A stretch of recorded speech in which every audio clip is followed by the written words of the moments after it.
Time for a 1-year review.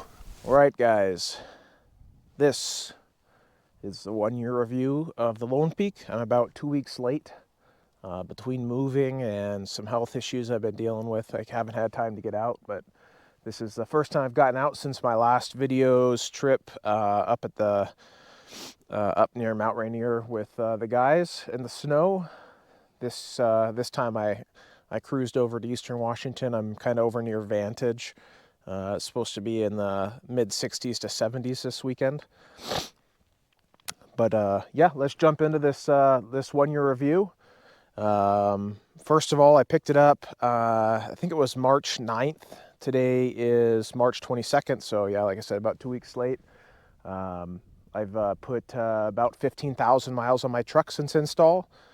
I've camped 60, I think it was 64 or 65 nights in the camper since picking it up, which is great. Still, after 1 year, I would 100% buy the camper again. It's been a life changer going out camping versus my old setup with the alley cab canopy and my rooftop tent. It's extremely nice being able to go inside, stay warm and dry, change in the warmth and dryness of inside, sleeping, being able to get up in the middle of the night to use the restroom, being able to use the restroom inside versus outside.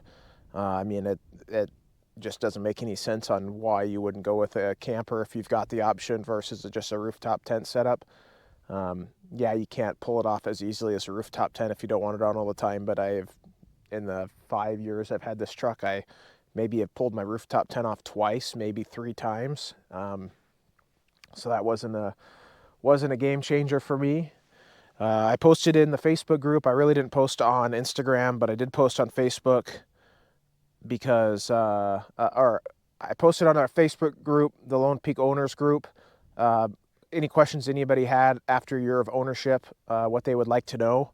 So we'll go through those real quick, and then we'll kind of go over everything. If you haven't seen my 6-month camper review, I'll link it in the description. And if I can, I'll put a pop-up right here of it. Everything in that video still stands when it comes to accessories. I'm not going to go over accessories in this video. If you want to know about accessories, you can go watch that video.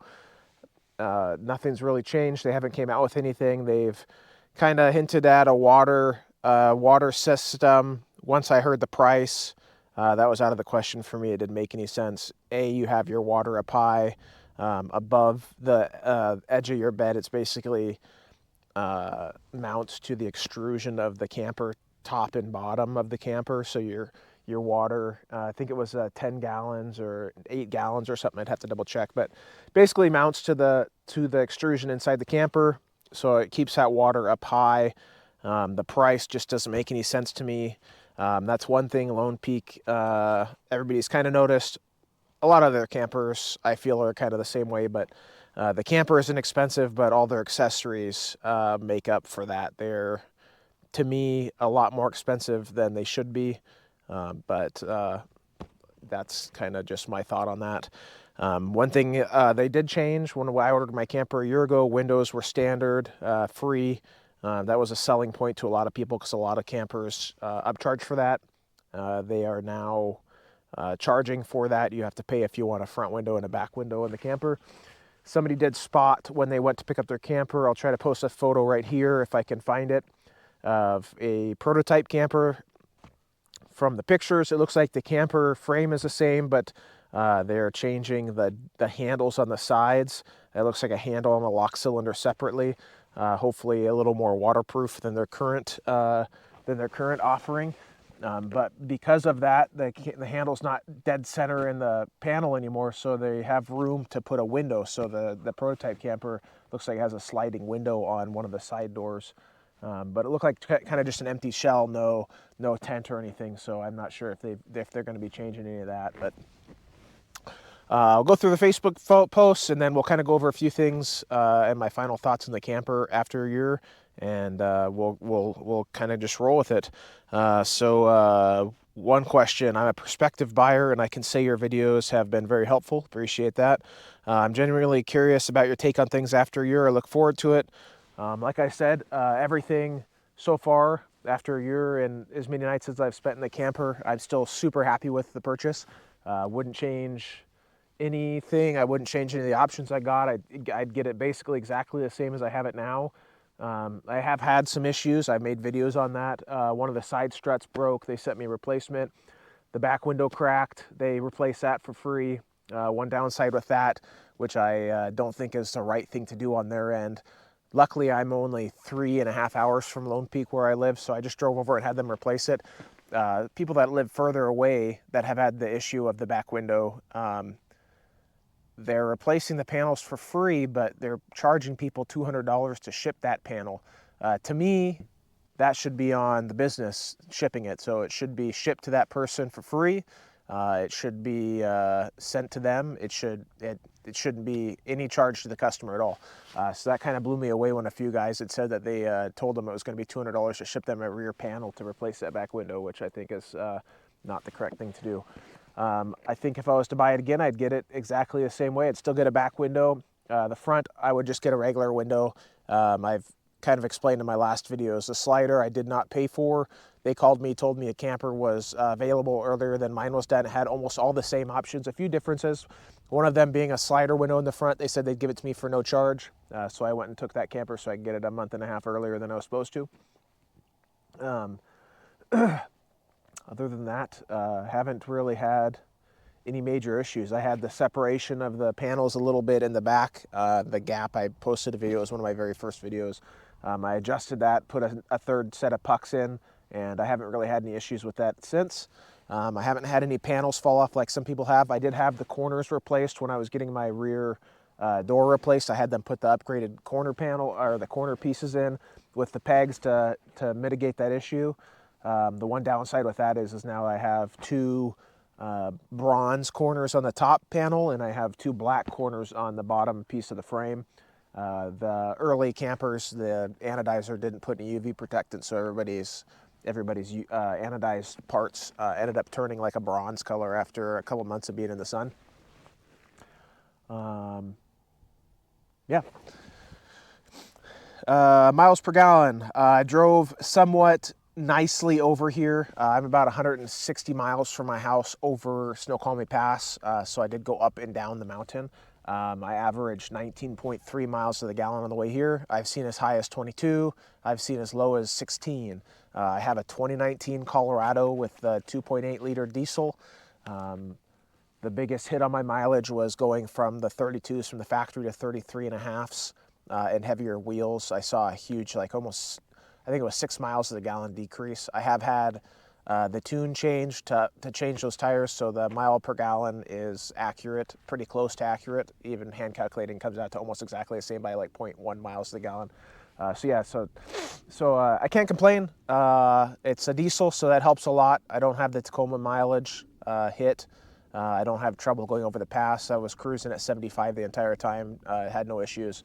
If I was nice to it, like I said, I've kind of gotten up to about 22 miles to the gallon, 23. Before I had the camper, I was doing about the same with my old setup with the canopy and the rooftop tent.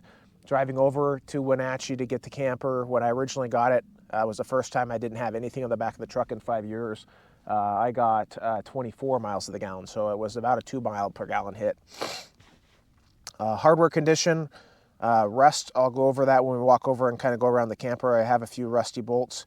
Ride quality after install.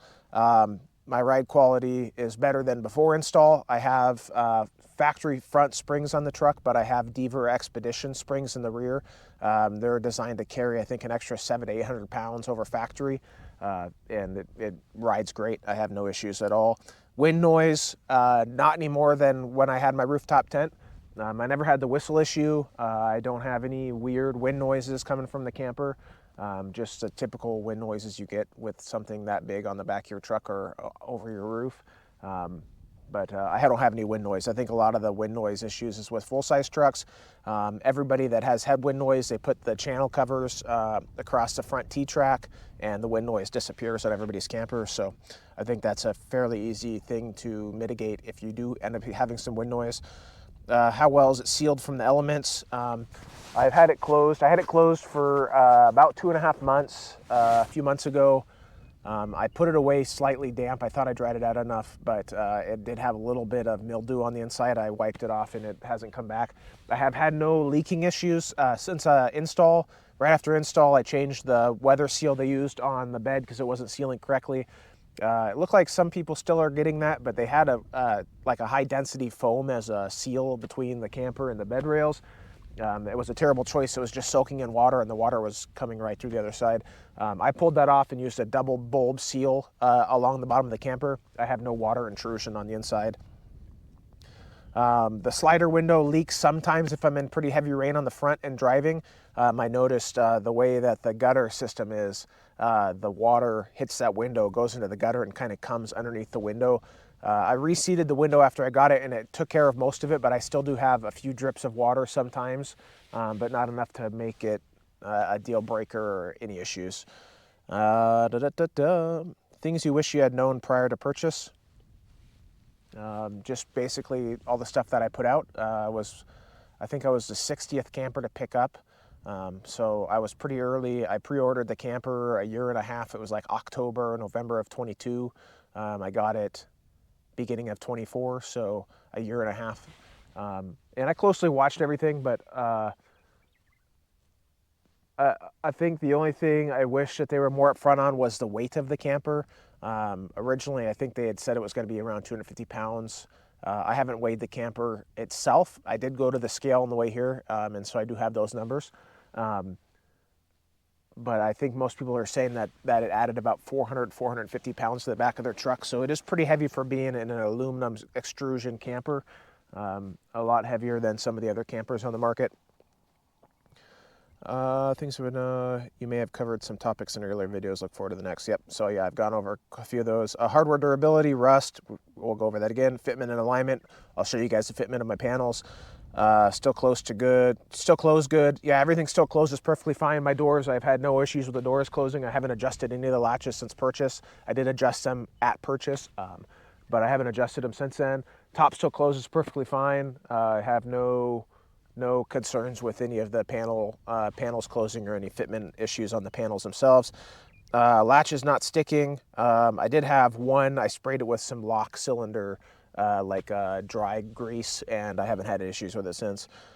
Tent fabric durability, I did get a couple holes in the fabric. I have gone over that in a video before, but I will go over it again when we go walk around the camper itself. Anything that you've had to repair yourself, thanks in advance. I'll have to check out your other videos. Yeah, so every time I have to fix a pretty major issue, I have posted a video about it. So like I said, the tent struts, I had to redo the nut certs in the J-hooks, which they have mitigated, I believe, now. They were using not great quality ones. They had the wrong bolts in them as well, so they were just spinning and they ended up stripping out. That was a pain, but I got that fixed myself. Everything else has just been just the things that they've updated. I drilled the weep holes finally last week. Definitely had water in one of the extrusions, but the rest of the holes I drilled, I had no water come out of. Yeah, and I've had like I said, no issues other than that. I've nominated you to lead organize Volkswagen or P&W Lone Peak weekend for us. Yep. If you guys are a Lone Peak owner or a prospective owner, I am planning on doing a P&W camp out weekend, probably middle of spring, whenever the weather is pretty dialed for being nice. Let me know if you guys would be interested and where you'd be coming from. I have spots all over Washington. It will definitely be in Washington because I don't know. I have not camped down in Oregon. I plan to this summer, but I don't know any spots down in Oregon or anything. So it'll definitely be in Washington, whether it be way up north in the peninsula, eastern Washington, down south a little bit. I know quite a few spots. So let me know if you guys would be interested, and I'll get a poll together on one of the pages. Just to see the interest, to see how big of a spot. But I've got spots that can hold up to 100 rigs, so I'm not too worried about that. Question, how have you dealt with annoying leaks? My Tacoma seems to drip from under the Lone Peak bulb seal. I don't have that issue. I know that Steve actually has a Tacoma. He's actually coming into this area in a couple days. So I'm going to text him a little bit later and let him know about this spot and a few other spots heading over here. But as far as the bulb seal leaking, I'm not using their bulb seal, so I can't speak on the leaks that you may have with them. I actually bought mine on Amazon. It's double-sided taped to the bottom of the camper. and I don't pay attention to the torque specs. I just crank down on all of the pucks to get the bulb seal crushed down, and I haven't had any water coming through. How much bedding can you fit on top with the camper closed? I can't speak on that because I don't have the Lone Peak mattress, and B, I don't leave bedding in my camper because I don't know when the next time I'm going to be out is. I leave like a quilt and some just like a bed sheet up there when we're going between campsites for a weekend, but I don't leave anything up there. I don't leave a pillow in there. I don't leave any of that stuff. So I can't speak on that. Some guys said that they've had no issues leaving bedding up there. I had bad prior experiences with a rooftop tent, and so I don't leave bedding in there. At the end of a trip, I pull it out, I wash it, and I keep all of my camp stuff in like Husky waterproof totes from Home Depot, like the red ones with the clear lids. I keep all of my camp stuff and a bunch of those in my garage so I can just grab whatever I need when I'm leaving for whatever trip I'm going on. The weight, I'll go over that in a minute. I got to pull that up, but I did have it weighed on the way here. Weight reduction changes you would have done earlier on versus now. Truck mods being done before Lone Peak install versus after is all I can think of at the moment. That being said, Tyler and Adrian, you both the main reason why I got my camper. Appreciate that, Jeff. Weight reduction changes. Wouldn't change anything with the weight. The truck is extremely heavy. It's 2,300 pounds heavier than factory, which I find hard to believe. I do have quite a few accessories on the truck, but it seems a little outrageous to me. Being done before Lone Peak after install. The biggest thing I tell everybody, weatherproof your bed before install. Pull the plastic bed rail caps off of your bed rail. There's plenty of videos on YouTube of other camper manufacturers doing that. I wish Lone Peak would send like a DIY or some list of things to do before the camper install. That's one of the major ones. A for water and B for dust. There's huge holes under your bed rail caps that you guys can't see. Driving down a dusty road, dust is going to go right up the bedside, inside, up over, and right into your camper. Pull the bed caps off, plastic ones. Find a DIY on pulling those off. Go through and tape over all of the holes with aluminum tape for like duct working. And then go through and use Sikaflex or some kind of silicone sealant. Silicone up all over the place under your bed rail caps and put the bed rail caps back on while it's wet, so it basically glues your bed rail caps to your bed. That does a few things. A, helps with water intrusion. B, helps with dust intrusion. C, bed rail cap and that plastic rail cap, a lot of times there's like about a 1/2 inch of space under there. It's just plastic. When you put the camper on, that's going to compress that plastic and you're going to have weird issues with your bed rail caps. If you fill that full of silicone and a couple days before install, as soon as you want to do it, that'll give that more solid surface for the camper to sit on. And to me, you'll have less likely issues of it because it won't bow in between where your standoffs are on your bed rail cap. So if you just pump it, I used, I think, almost two full tubes of Sikaflex before I did the camper install under there to basically make it a solid rubber piece underneath that bed rail cap. Go through along the front of your bed and silicone Sikaflex where the front of the bed, the bulkhead meets the sides of your bed. Especially on Tacomas, you guys have composite beds, so your bed sides are bolted onto the camper. Go through and find a DIY. Go onto Tacoma World or whatever. Get as much as you can sealed beforehand. It's a lot easier to crawl around on the inside of your bed before the camper is installed. You can still do a lot of that stuff after the camper is installed. Get a tailgate seal kit. There's a couple manufacturers that make seal kits for almost every single tailgate. Colorado is kind of a pain, but I basically will go over. I installed seals along the outside edge of the tailgate to keep dust intrusion down. I still get dust inside, not as much as I would if I wouldn't have installed it. Yeah, that's the best thing I could say for sealing it is just get anywhere you can. Get in there with a flashlight. Have somebody stand outside with a flashlight, shine it in, see where you can see light coming through. You're never going to find it all. Water, I was in the auto body industry for 16 years. Water finds the path of least resistance. So if there's a hole somewhere that you can't see, the water will find it, and so will the air. So you'll see dust coming through, go down a trail. Find out where the dust is, go seal that hole. Follow the water on a rainy day, or have somebody spray it with a pressure washer or a hose. Find where the water is dripping, find out where it's coming from, try to seal it if you can. You're never going to seal 100%. I have dust that comes in through the dust killer vent, so that was kind of a fail on the end of that. I don't know if it needs a better filter inside of there or what, but I have that blocked off now because it was just collecting more dust than it was preventing dust from coming in. But let's go walk over to the truck. I'll go around and show you guys a few things that have kind of wear and tear over the year, and we'll get this thing finished up. All right, so the camper itself.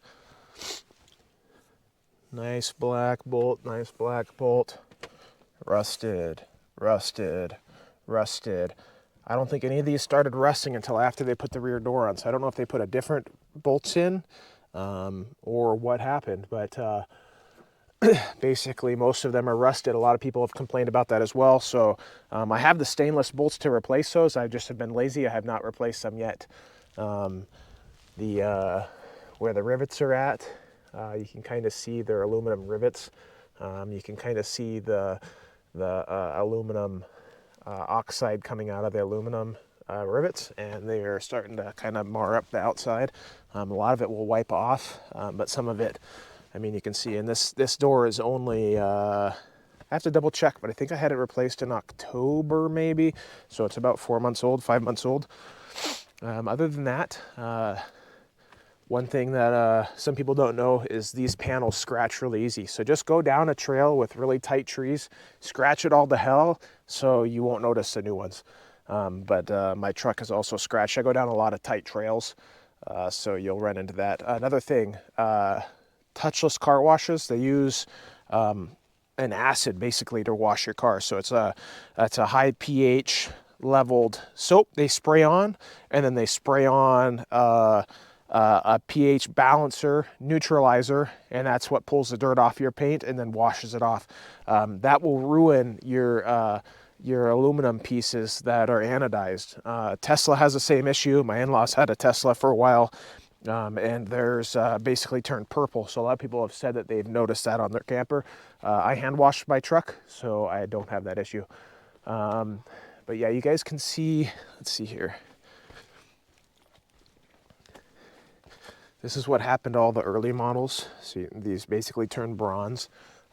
These are the new corner pieces here. So these ones are the nice flat black. But the top ones at the very top up there are bronze. Let's see here. You can kind of see the gaps still aren't perfect, but they're a lot better than they were. They actually have gotten a little bit bigger, but you can see how large this gap is here. I can fit almost my finger into there. And how tiny the gap is over here. One thing I did to fix that, or to mitigate that as much as I possible, is this puck here and this puck here are bolted directly to the bed. I'm not using J-hooks because the bed channel goes up like 8 inches, and I couldn't get a pan or a puck back this far. So I ended up drilling a hole into my bedside, riv nuts, and then I screwed the J-hook bolts. Well, actually the spacer bolts. So there's a spacer bolt here and up front. So those are screwed directly into my bedside. Is that the correct way to do it? No. Did I do it? Yes. I'm going to be redoing the whole interior of the truck this spring. Let me know if you guys are interested in a DIY or a video series on that. I'm basically going to rip everything out. I'm going to build a kitchen along the front wall because I don't use the back window at all, so I don't care about covering it up. It's basically going to be a kitchen there, a sink, a bunch of drawers and everything built in, and then I'm going to have a bench here, and I'm going to move the fridge to the cab of the truck because it takes up mid-sized bed. I'm very limited on space, and I have like this is the biggest fridge freezer combo that Ironman made when I got it. I think they might make a bigger one now, but this is the Ice Cube 65. It's a huge fridge. It's nice having the space, but it takes up a lot of space. So that'll be where my bench is at. I'm gonna have a pull-out drawer just like I do now on the bottom because this just goes up to my wheel well. So it's a wasted space under there. And then I'll do a bench just at bench height, same height as this one, but longer. And then, like I said, kitchen up front. And then this is kind of just only goes out to the wheel well, so this will probably stay the same on this side. You guys can see my Dometic water jug mount there. It does stick out a little bit further than the gear vault on the midsize truck, but it's only about 1 inch past where the table's at, so not too worried about that. And like I said, I have access to the inside. I have access to the inside now, so I can have water inside or outside. And yeah, so I'll do a series on that. We'll get that built up. Another question was how the fabric's holding up. So, all right, so now that we're inside, I'll show you guys a few issues I've had. So you guys can see I've got a fabric patch here. This is a 10 fabric patch. There is a hole kind of forming in the fabric there. I'm not sure what that was from or how it happened, but it wasn't from anything that I physically did. And so I just put a patch on there so it didn't cause any issues. There is let's see here, there's another spot over here I did not patch, but I had the same issue right here on this one. And I don't know if it was rubbing up against a bolt when it was closed or what, but could kind of start seeing wear there, so I put a patch over that one as well. Aside from that, some spots I did a pretty poor job of covering where they were sewing or missed the sewing machine. It is sealed. It has weather strip tape over the top of it, so it doesn't leak or anything, but you can definitely see light through it. Another issue people have is a big gap here from the outside. You can see light from the outside, especially at night. So that's one thing I feel they should figure out, is a better way to mount the tent to the camper. But I have not had any issues with water intrusion there or anything like that, any bugs. I live in the PNW, so we don't have any like small insects like down south does, but I haven't had any mosquitoes or anything in here. One thing people ask me about all the time is the carpet, if it's holding up. No issues, no sag. I haven't been in here. It's probably been a month and a half since we camped last, so it's just been kind of sitting. It has been cold, but I did it in the fall time. Same with under the bed. No issues with the carpet under the bed. It's still holding. My setup with that I made is still holding on strong. That hangs off of there under the bed.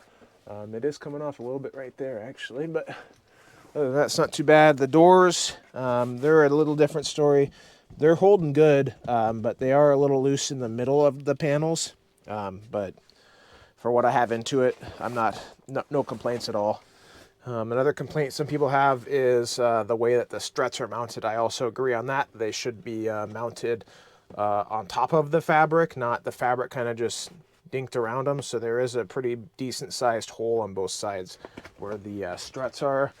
On both sides, same thing. That's not me pushing it. My hand's here, just pushing it so you guys can see how large that gap is. I can stick my finger to the outside. Don't have any leaks there. It's never really bothered me enough to worry about anything. This is my setup now. I don't ever use the sink because it's just a dog bowl sitting in the hole here. I've got a Dometic water faucet mount here if I need to use it. I can take all this stuff out. This is basically my junk drawer.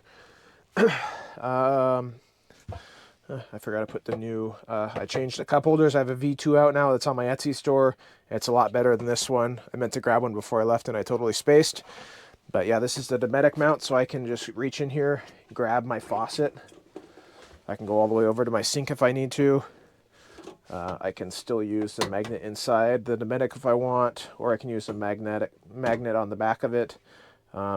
Get the water I need. Everything's right here.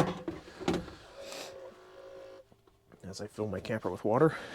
Yeah, everything's basically stayed the same in here. I haven't made many changes since I built the interior of it last year right before pickup. I built it, took it out, pulled my old setup out, went and got the camper, and then installed it when I got back in. Still have my my heater mount here, my phone mount, which I'll probably ditch once I get my new junk tray in, because that'll hold my phone. Supposed to be in the mid 60s and 70s all weekend over here, and last minute they changed it to chance of rain all weekend, so that's cool. But one thing I do If you haven't seen in the groups, I did a double batch of the table brackets. So those are in stock. I'm not putting them on Etsy anytime soon. So if you're interested, reach out to me via Instagram or Facebook. I'm selling them direct. It saves everybody money, and I can save you guys a bunch of money on shipping versus what Etsy charges on shipping. $175 plus shipping to you guys. That comes with the table brackets and all the hardware. You can go back in my videos and watch the install. It does not come with the wood to save on shipping, but I just use a piece of 1/2-inch plywood that I sanded down and just put a finish on. This was the very first one I ever made, and I still have had no issues with it. I've had a few people ask me about what I keep in my gear bags. I can show you guys real quick. This one, I usually keep a couple recovery gear things in. We used it on the last trip, so I didn't put it back because they were wet. I have those in the garage. I need to put them back. Up here is all my tire stuff. So I have a plug kit. I have a sidewall repair kit from Glue Tread. If you guys don't know anything about Glue Tread, look up the videos on this. Basically, if you get a huge hole in your sidewall, you can use this. There's a guy that drove like 10,000 miles with a patched sidewall that he had a hole in. Some air fittings, manual deflator valve, and then just a tire gauge, some valve stem repairs. If you don't have any of those are nice to have in case you rip your valve stem off on a rock. A couple extra lug nuts, and then some deflator caps. I don't really use deflators because I've got the apex valves on, so I just deflate them directly from the tire. This one I just keep a bunch of zip ties, ground stakes, and just kind of miscellaneous items. And this one I keep all of my my rope, my straps, my tarp clips, more rope, some ratchet straps. And then under here I've got a couple different saws, Gerber, bow saw, silky saw, and then the straps for my awning, so they're easy. And then I 3D print out these reusable zip ties that I use for my straps to keep my straps all tied up. Other than that, everything has basically stayed the same on the truck. I just have, I did my own solar install. These are Bogue RV panels that I double-sided taped to the top. They have been no issues. My Max Tracks up there, I just put those back on the other day because I got to pull the whole mount off to get them into my garage. My Starlink Minis at the very top there. My WeBoost antenna is there on the side. My WeBoost antenna wiring actually goes through this small solar port right here on the side. So that runs into the cab down underneath my truck and then back up. Oh yeah, another thing, it was the finish. I think they fixed this, but this is what the finish looks like after a year of use on their handles. It was like a rubberized coating. I don't know. It turned to absolute crap. It got really sticky. Everybody complained about it. I think they may have changed it. I ended up I pulled 2 of them off. Yeah, see, this one is disgusting as well. But I pulled 2 of them off. You can see here. I pulled this one off, and then I changed their little tiny nub that they put from the factory at the very top, and I put a handle so I could actually grab onto it. Both of them I pulled off and removed the finish on and polished them. And so they're just polished aluminum now, and they look a million times better. So now that I have my garage set up, I'm going to be pulling those ones off and putting them in my sandblast cabinet and sandblasting them and polishing those ones as well. I appreciate all you guys. Let me know if there's any questions I left unanswered for you guys. Oh yeah, I did not tell you guys the weight. Let's had it done at a certified CAT scale. Front axle 3160, back axle 4,080 pounds, total 7,240 pounds. I am 262 pounds as of this morning, so that puts my truck at 6,980 pounds basically, which is 2,000 pounds heavier than factory, which doesn't make a whole lot of sense, but I do have a lot of weight. The rear bumper, CBI dual swing. I've got my Badlands, I have my Badlands jack on here right now, and the jerry can's about 1/3 of the way full with diesel. I'm probably going to be removing this and putting a box here for outside storage. The camper, 400 pounds-ish. The fridge is probably 80 pounds. Other than that, everything's aluminum extrusion, so there's not a whole lot of weight in the back. So I'm not really sure what's all that. It's on a diet, so it has a few things removed from the factory. I have a hidden winch mount and a winch in the front, but other than that, I don't have a whole lot of stuff. Heavier tires and heavier wheels, obviously, but yeah, that's what the certified cat scale says, so I'm just gonna go with that. But yeah, anyways, appreciate you guys. Let me know if I didn't go over anything you guys wanted to know, and I can do an update video the next time I'm out with any questions answered.